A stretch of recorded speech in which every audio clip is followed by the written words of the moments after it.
Hello, and we have made it to the Saturday before Christmas. So first and foremost, I want to wish everyone out there happy holidays and a happy new year. So I won't see you again until after Christmas, so I hope that everybody has a great holiday. I'm just going to do a quick update here on some of the things that we were working on last week.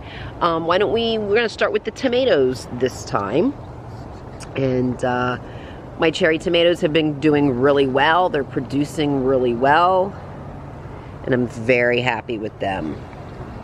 My Roma tomatoes. Yes, you know, I'm saying Roma tomatoes because look, I've got a little tomato. I've got one here. So very excited about that plant made it. If you go back and look at the week 1, I think that's one of the first things that I planted, and it didn't look like it was going to take off too well.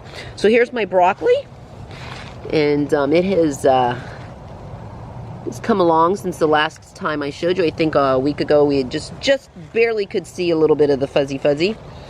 So I'm excited to see those grow.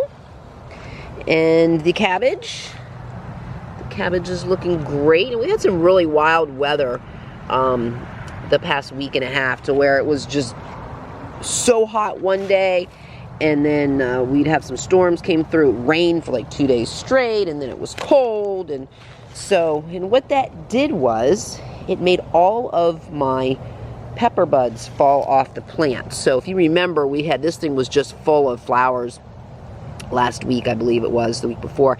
And I was wondering why I wasn't getting any more peppers. I still have this one here that I was waiting to turn color. This one down here. I was waiting for that to turn color. I got this little guy here.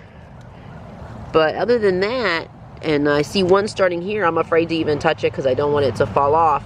But when I went back and researched that, it did say that if you had a drastic change in weather, that was one of the things that would cause the pepper flowers to fall off, and that absolutely happened. So we're going to deal with that. Our little eggplant here is still flowering. Celery's still growing. We planted some extra pepper seeds in here, but I don't think those are going to grow, and I'll get to that in a minute. Here is the kale. It is getting a little bit taller finally. Not big enough to start eating yet, but it is starting to grow a little. This is our cabbage, so it still looks the same. My carrots are looking nice and strong. The stalks are now standing up on their own, and those are coming along nicely. We filled the moringa pots here and the potato plants, so we went ahead and put a big coat of dirt on that, so hopefully all those other little sprouts that we're starting are going to go ahead and come up, but we've got that ready for the winter. This is an empty bowl. Empty bowl. And then this here. What is it? Oh, it is the bucket of love. The bucket of love. If you guys remember last week, I was very distraught over the not having enough lemon balm. And I went to the normal places that I go, and they just didn't have any. It was all gone. And then I came home, and my husband had a whole tray of beautiful lemon balm waiting for me. And he went out and then got me some new dirt. So we planted it in this nice big bucket over here, so I can get to it in the mornings when I need it. And hopefully we can get that to keep going. It will be a struggle during winter because these things do not like to thrive in the winter time. But anyway, it's better than store-bought tea bags. All right, well, while we're right here, let's go ahead and take a quick look at the pumpkins. The pumpkin patch. That's what we're going to start calling it now. The pumpkin patch. And it's doing really well.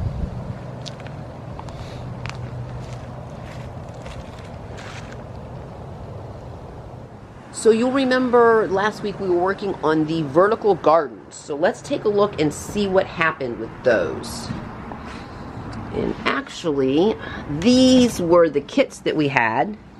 And as you can see, one of them has sprouted very nicely, but nothing else has. So these were the tomatoes that actually sprouted. And then those were the beefsteak tomatoes that came with the kit. And then I've got this here, which these all sprouted real nicely. And these were the cherry tomatoes that are going to go in the hanging bags. So I'll try to work on that this week. get those thinned out. Anything extra that's left over, I'm going to go ahead and plant over in the buckets with the other tomatoes, just so nothing goes to waste. Yeah, so like I said, just a quick update. I know everybody's busy getting Christmas stuff together. So again, go out, have a great holiday, and we'll see you next week.